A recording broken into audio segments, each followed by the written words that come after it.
Bonjour tout le monde, aujourd'hui on vous apprend à dire non, non, non et Non, non. non. Camarades, Ah non, non, non. reprenez le pouvoir.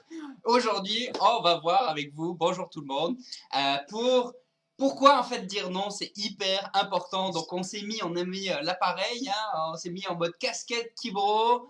Moi je me suis mis en mode révolutionnaire, mais c'est C'est juste ça. que le soleil, ça fait vraiment du bien là quand ça revient au printemps, donc j'ai pas envie de me mettre à l'ombre. C'est très bien comme ça fait des belles couleurs orangées, comme ça, non, c'est magnifique. Donc, J'imagine. la thématique du jour, dire non, on a eu plusieurs commentaires à ce sujet-là, que c'était difficile, qu'il y avait certaines personnes qui se sentaient très coupables quand ils disaient non, qui avaient du mal à dire non de toute manière en premier lieu, qui acceptaient tout un tas de contrats au niveau du travail, qui acceptaient tout un tas de choses au niveau de la vie familiale, des pressions sociales, etc., et qu'ils avaient beaucoup de mal à dire non. Aujourd'hui, on va vous Et ça, parler un petit c'est peu de tout ça. hyper, je veux préciser que ça, c'est hyper énergivore. Vous perdez une énergie folle à ne pas savoir dire non et finalement à tout accepter au détriment de vos besoins. Et vous reperdez une autre énergie folle à vous masturber le cerveau et l'esprit à ouais mais est-ce que j'aurais dû dire oui, est-ce que ah oui mais là si je dis non si, à tout le temps être dans votre mental à faire des suppositions puis à imaginer le pire scénario ou autre, ben vous perdez une deuxième fois une énergie folle à ça. Donc Benoît, toi, quand on discutait un petit peu de ce live-là, tu me parlais de quelque chose vraiment très intéressant, puis qui n'est pas du tout un mot commun dans notre société contemporaine. Le fait de savoir dire non. Oui, mais tu me parlais d'une situation spécifiquement par rapport, je crois, c'était au milieu professionnel, non? Oui, c'est ça, que je te suivais pas sur le côté inhabituel, Le mais lancement n'a pas du tout marché. c'est vrai que pour moi, c'est assez habituel finalement parce que avec Mathis, on est dans le monde de l'auto-entrepreneur finalement, donc du gros business, hein, comme vous le savez. Mais voilà, on n'est pas dans un mode de salariat, on est dans un mode où on négocie en fait des contrats à chaque fois, en fait très régulièrement. Dès qu'on a un client qui vient, c'est un mini contrat si vous voulez. Et on a tendance à croire qu'il faut tout accepter parce que si j'ai pas ce client-là, j'ai plus d'argent. Tout simplement, mes revenus dépendent de chaque client que je vois.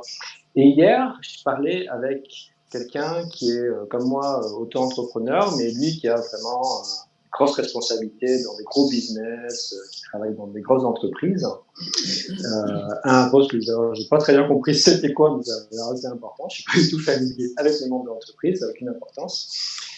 Et ce que me disait cette personne, c'est que pour se faire respecter dans son travail, elle avait dû apprendre à dire non. Parce que elle a choisi de travailler 7 mois sur 12. Le résultat, on fait de la sculpture. Et pour pouvoir travailler 5 mois seulement, 7 mois sur l'année, il faut avoir un certain revenu. Donc on pourrait croire que cette personne, elle prend tous les contrats qui passent, elle prend vraiment elle saisit la moindre opportunité de gagner de l'argent. Pour remplir son 7 mois, c'est ça? Pour remplir son 7 mois et vraiment avoir beaucoup d'argent avec ça. Et au contraire, cette personne m'a dit, non, moi, comment je fonctionne, c'est que si quelqu'un me demande quelque chose, comme c'est habituel de demander en fait dans l'entreprise, avec des délais beaucoup trop courts, avec des exigences beaucoup trop grandes, avec un cahier des charges qui n'est pas cohérent, la personne, elle dit non. Elle dit non, trouvez quelqu'un d'autre.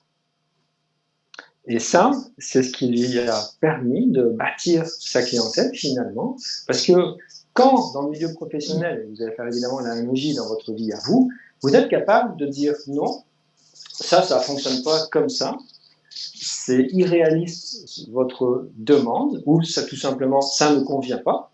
Peut-être que quelqu'un d'autre est capable de le faire dans ces délais avec ces exigences-là, mais moi je ne peux pas. Eh bien, vous entendez que vous avez affaire à quelqu'un qui est professionnel, qui est sérieux, qui est ancré en lui, parce que pour faire savoir des noms, il faut vraiment être ancré, il faut se connaître, il faut connaître ses besoins, il faut connaître ses valeurs, il faut connaître son fonctionnement. Et de là, on peut dire un non, qui est un non respectueux, hein, qui est un nom, mais surtout chargé d'une grande énergie. Parce que j'ai d'abord dit respectueux en pensant à l'autre, mais en fait respectueux surtout de soi-même. Et quelque part, il y a un effet de résonance. L'autre va entendre que vous vous respectez et il va entendre votre sérieux. Et du coup, il va être capable de vous considérer, donc sur un plan de business à business, comme c'est mon exemple, mais sur un plan humain aussi. Parce que finalement, quelqu'un qui accepte tout et n'importe comment, est-ce qu'on va le prendre au sérieux? Est-ce qu'on va le considérer? Moi, je pense pas. Et c'est Moi, je vrai pense que c'est que quelqu'un.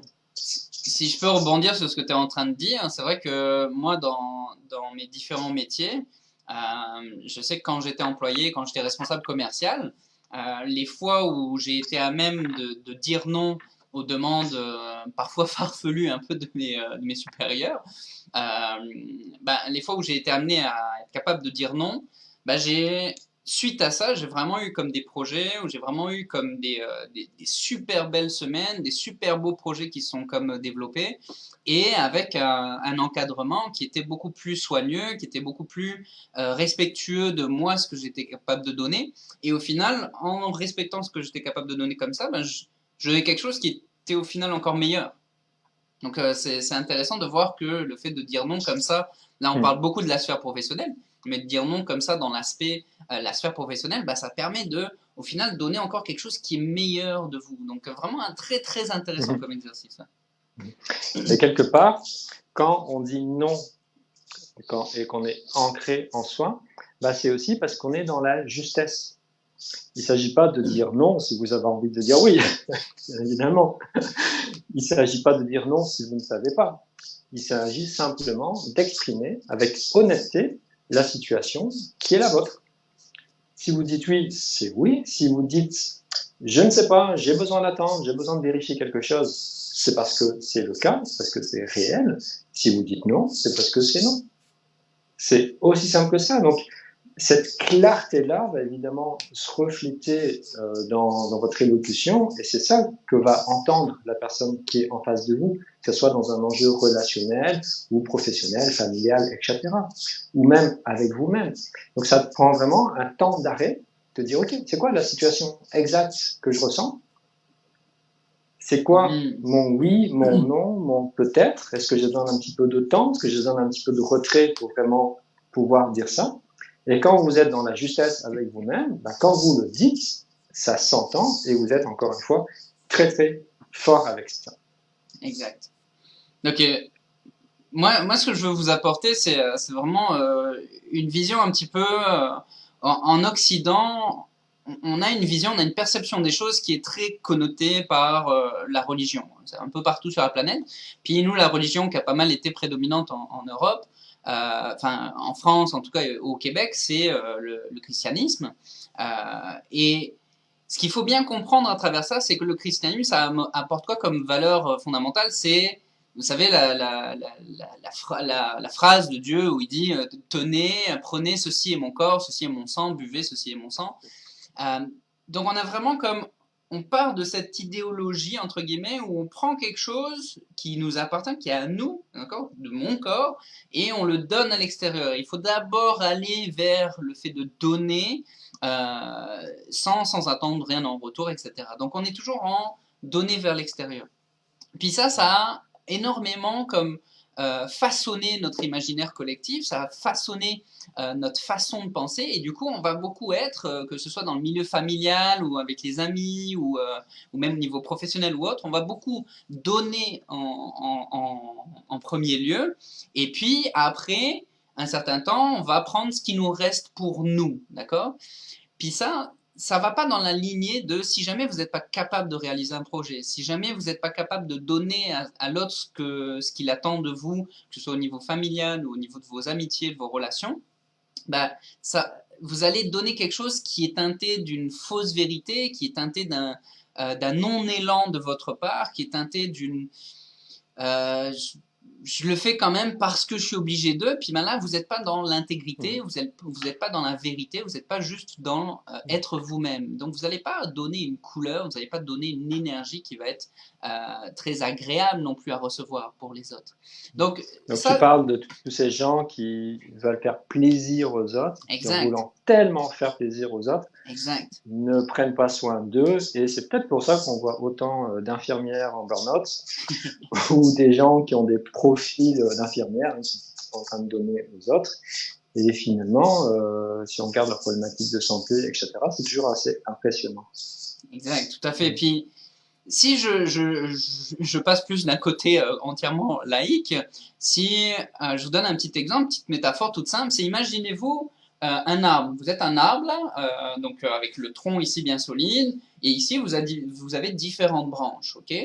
Puis vous avez une branche, ben c'est la famille, les relations, les amis, vous avez le travail ici, vous avez une autre sphère ici qu'est-ce que ça pourrait être d'autre qui souvent les gens mettent énormément de temps et d'énergie là-dedans. Bah, par exemple, Ça peut être une cause, hein, ça peut ça être peut être une une cause à cause, c'est laquelle on ça, tient, les une animaux. ONG, c'est ça, vers l'extérieur. Puis la dernière branche ici, ben, c'est vous.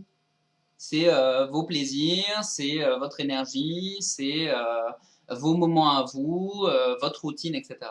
Donc en fait, dans notre société actuellement, ce qu'on fait, c'est quand on a un arrosoir pour venir arroser un peu les différentes branches de notre arbre, ben ce qu'on va faire, c'est qu'on va arroser le premier ici, d'accord? Donc là, on arrose déjà, par exemple, la branche de la famille.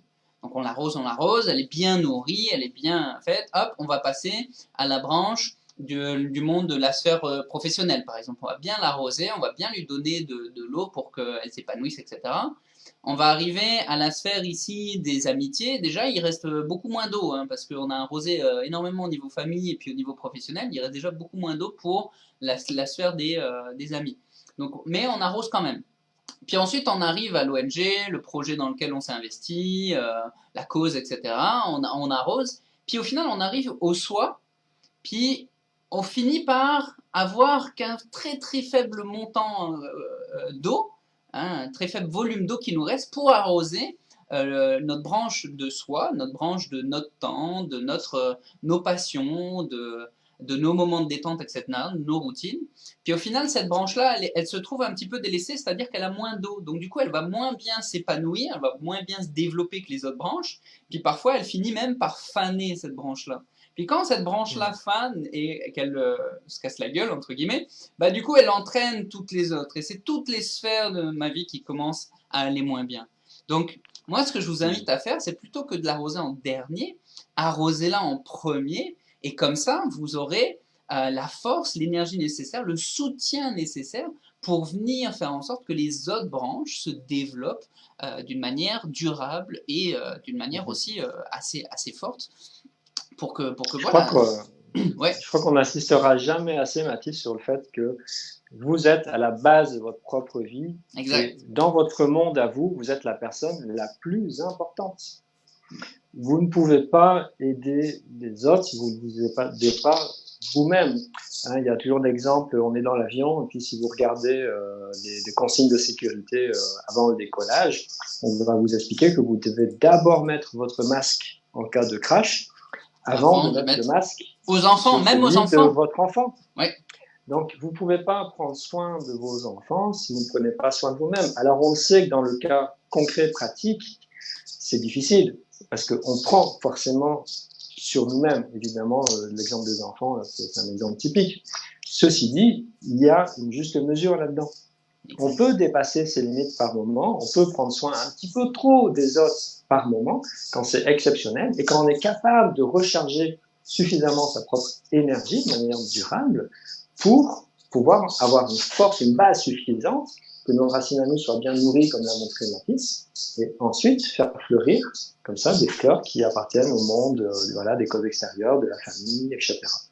donc au final, si on revient un petit peu à ce que j'expliquais par rapport à Jésus, hein, qui est un peu dans notre imaginaire collectif, au lieu de penser prenez ceci est mon corps, mangez ceci est mon corps, buvez ceci est mon sang, bah, prenez mangez-vous d'abord, mangez ce que vous avez besoin, buvez ce que vous avez besoin, et ensuite redistribuez tout ce qui vous reste aux autres, et vous allez voir, le fait de dire non, c'est un excellent exercice pour pouvoir inverser ce mindset-là, inverser cette tendance-là, où au final, on se consume à donner, au lieu de consommer la part qui nous est nécessaire pour remplir nos besoins primaires, et ensuite être capable de donner énormément et avec une qualité très élevée parce qu'on aura comblé nos besoins primaires. Donc, le fait de dire non, c'est un exercice qui est difficile parce qu'on n'est pas dans une société où on nous oriente vers ça. Mais c'est quelque chose de primordial. On l'a vu avec ce que Benoît disait, donc ça vous apporte du respect. Les personnes vont vraiment vous respecter à partir du moment où vous savez poser vos limites, où vous savez dire non. Il y a Camille qui nous dit aussi... Yo les casquettes, yeah Camille. Salut Camille. C'est la révolution, c'est pour dire non. Il y a aussi le fait, finalement, d'aider les autres en leur disant non. Je prends un exemple tout bête, c'est que si quelqu'un a très envie de vous voir et vous invite à telle heure, à tel endroit, je sais pas, manger au restaurant, et que vous êtes flatté par l'intérêt de cette personne, et vous dites oui, et puis moi aussi ça me fait tellement plaisir de te voir, et puis l'autre vraiment empressé, quand est-ce qu'on se revoit, viens, telle date, telle heure, vous dites oui, alors que vous savez que ce ne sera pas possible, parce qu'avant vous avez un rendez-vous ici, et puis vous serez tellement fatigué parce que vous avez eu un gros événement la veille au soir, et vous savez que ça va pas se passer dans les bonnes conditions, vous allez arriver en retard, vous allez arriver épuisé, vous n'aurez pas beaucoup de temps à consacrer à cette personne et à votre relation, et ça va pas fonctionner. Donc, vous n'allez pas aider la personne à qui vous dites oui, alors que vous auriez dû dire non, même si ça peut être décevant. Dites-vous que c'est beaucoup plus constructif, ça va beaucoup plus dans le sens de l'amour et du respect, de dire non quand c'est non, oui quand c'est oui, et peut-être quand c'est peut-être. Exact. Puis vous allez voir, au final, on se réorganise, on arrange les choses, puis cette personne qui vous a proposé, si vous dites non, bah là, cette semaine-là, ça va pas être possible, etc. Vous allez pouvoir, à un moment donné, trouver une date, d'accord? C'est très rare qu'on n'arrive pas à fixer une date, à arriver à voir les gens qu'on a envie de voir. Mais effectivement, le fait de se passer encore une fois en premier, c'est pas quelque chose qui est, alors c'est très connoté égoïste, mais en même temps, vous allez jamais pouvoir être aussi ouvert, aussi présent et faire autant de bonnes actions que en vous faisant passer en premier lieu pour après redistribuer toute la puissance que vous avez parce que vos besoins primaires, encore une fois, auront été remplis. Donc, je vais pas me répéter plus à ce niveau-là. Je pense que vous avez bien compris que dire non, c'est hyper essentiel. Pour ceux qui se sentent coupables quand ils disent non, Benoît avait donné un super bel exercice de fluidification émotionnelle. Moi, je vous inviterai à regarder cette vidéo-là, pratiquer cet exercice-là si vous avez des problématiques de culpabilité. Mais, encore une fois, hein, il y a une pression sociale qui fait que, à partir du moment où on se met en premier, où on se fait passer en premier, on devient égoïste, on devient égocentrique, on devient ci, on devient ça. Mais, en même temps, c'est la clé pour pouvoir redonner par la suite, ou pour pouvoir vraiment conserver son énergie et la faire fructifier. Donc, on vous invite vraiment avec Benoît à pratiquer le non. C'est hyper intéressant comme exercice. Il ne s'agit pas de dire non à tout le temps, mais pratiquer régulièrement le non quand vous sentez que il y a un petit désalignement entre j'aimerais vraiment ça, la revoir cette personne-là, ça fait super longtemps et tout, mais si vous soufflez un peu comme ça, ou si vous avez une espèce de lourdeur, faites-vous le cadeau et faites à la personne le cadeau de dire non. Mettez-vous dans ce mindset-là. Je me fais le cadeau et je fais le cadeau à la personne de dire non. Et vous n'avez pas besoin de vous justifier pendant trois quarts d'heure au sujet de ce non-là. Surtout pas. C'est ça. Une demi-seconde. Assumez le non, essayez-le. Ça, puis vous nous écrivez dans les commentaires ce que ça donne pour vous, ce que ça vous fait vivre. À la fois comme haute intensité de culpabilité, j'aurais jamais dû faire ça, mais aussi comme gros soulagement en termes d'énergie d'avoir su oser dire non. Donc on s'en reparle quand vous aurez fait l'expérience. Mettez-nous des petits commentaires là, que vous êtes en train de regarder la vidéo si vous la regardez en différé, des petits pouces aussi pour aider à la diffusion des gens autour de vous, pour pouvoir aider les gens autour de vous aussi. Et on se retrouve peut-être pas lundi prochain, On va être tous les Parce deux que, un peu en déplacement ouais, avec Benoît, ouais. moi je vais être à la plage. On vous Voilà, dit on non va pour être la semaine honnête. prochaine. Voilà, c'est le lundi de Pâques, donc on ne sait pas exactement si on va être en mesure d'avoir un bon internet pour faire des lives. Donc on s'est dit que plutôt que de se compliquer la vie, alors que ça va être un moment de vacances, on va vous dire non et Exact. on va se respecter et on va se recharger encore plus en énergie pour le live de dans 2 semaines. Puis moi, je tiens à vous rappeler que ce samedi 20 avril, je donne un atelier de méditation. Donc pour les chanceux qui sont à Montréal, ça va être à la paroisse de l'église Sainte-Cécile, dans Villeray, sur de Castelnau. C'est à 10 heures. Donc ceux que ça intéresse, c'est méditation et conscience. Donc ça dure 1 heure. Donc pour ceux qui ne seront pas partis en vadrouille dans les cantons de l'Est, dans les Laurentides ou ailleurs au Québec, si jamais ça vous tente, c'est un atelier qui est très. Je vous donne vraiment beaucoup d'outils en fait divers et variés. On n'est pas là pour méditer pendant 1 heure à fermer les yeux, puis à prendre de grandes respirations, et puis à rien dire, et à faire le vide dans notre esprit pendant 1 heure. C'est pas du tout ça, c'est notre approche de la méditation. Donc si jamais ça vous intéresse, rendez-vous ce samedi 20 avril, il faut vous inscrire. Donc soit écrivez-nous en commentaire, ou soit contactez-moi directement. Vous pouvez me contacter à mathis@recharge-inc.com. Donc à ce moment-là, je Sinon, pourrais faire... avec Facebook, dans les messengers. Exact, ou sinon via Messenger, c'est aussi très facile.